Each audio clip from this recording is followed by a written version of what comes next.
Hi friends, നിങ്ങൾ രാവിലെ എഴുന്നേൽക്കുമ്പോൾ നിങ്ങളുടെ വീടുകളിലെ ജനലുകളിൽ ഇതുപോലെ വെള്ളത്തുള്ളികൾ കാണാറുണ്ടോ? ജനൽ ലീക്കാണോ അല്ലെങ്കിൽ വീട്ടിൽ എന്തെങ്കിലും പ്രശ്നമാണോ എന്ന് തോന്നും അല്ലേ? പക്ഷേ പേടിക്കേണ്ട, ഇത് വളരെ സാധാരണമായ ഒരു കാര്യമാണ്, പ്രത്യേകിച്ച് തണുപ്പുള്ള രാജ്യങ്ങളിൽ. ഇതിന് കാരണം എന്താണെന്നറിയാമോ? നമ്മൾ വീട്ടിനുള്ളിൽ ശ്വസിക്കുമ്പോൾ അല്ലെങ്കിൽ പാചകം ചെയ്യുമ്പോൾ കുളിക്കുമ്പോഴൊക്കെ വായുവിൽ ഈർപ്പമുണ്ടാകും, അതായത് വേപ്പേഴ്സ് ഉണ്ടാവും. ഇപ്പോൾ പുറത്ത് വളരെ തണുപ്പാണ്, ജനലുകളുടെ ഗ്ലാസ് വളരെ തണുത്തതായിരിക്കും. ഈർപ്പമുള്ള വായു ഈ തണുത്ത ഗ്ലാസ്സിൽ തട്ടുമ്പോൾ വായുവിലെ ഈർപ്പം വെള്ളത്തുള്ളികളായി മാറുന്നു. ഇതാണ് നമ്മൾ ജനലിൽ കാണുന്ന വെള്ളം. ഇതിനെ നമ്മൾ ഇംഗ്ലീഷിൽ കണ്ടൻസേഷൻ എന്നാണ് പറയുന്നത്. നിങ്ങൾ ജർമ്മനിയിൽ താമസിക്കുന്നവരാണെങ്കിൽ നിങ്ങളുടെ വീട്ടിലെ ജനലുകളിൽ ഇത് മിക്കവാറും കാണാനുള്ള എല്ലാ സാധ്യതയുമുണ്ട്.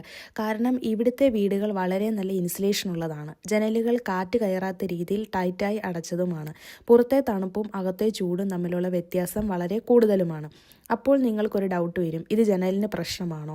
ചെറുതായി വെള്ളത്തുള്ളികൾ വരുന്നത് പ്രശ്നമല്ല, പക്ഷേ ഇത് ദിവസേന തുടർച്ചയായി ഉണ്ടാകുകയും നമ്മൾ ഒന്നും ചെയ്യാതിരിക്കുകയും ചെയ്താൽ മോൾഡ് വരാൻ സാധ്യതയുണ്ട്.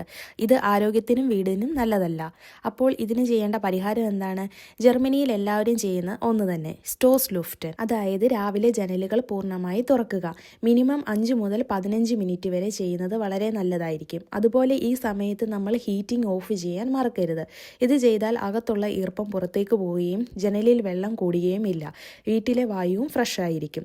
കുളിച്ച ശേഷം പാചകം കഴിഞ്ഞ ശേഷം ഇതുപോലെ ജനൽ തുറക്കുന്നത് വളരെ നല്ലതാണ്. അങ്ങനെ നോക്കുമ്പോൾ ജനലിലെ ഈ വെള്ളത്തുള്ളികൾ ഒരു പ്രശ്നമല്ല, അത് നമ്മളോട് പറയുന്ന ഒരു സൂചന മാത്രമാണ്. അപ്പോൾ എല്ലാവരും ഇനി സ്റ്റോസ് ലുഫ്റ്റൻ ചെയ്യാൻ മറക്കില്ലല്ലോ അല്ലേ? അടുത്തൊരു വീഡിയോ ആയിട്ട് വരുന്നിടം വരെ എല്ലാവർക്കും ചീസ്.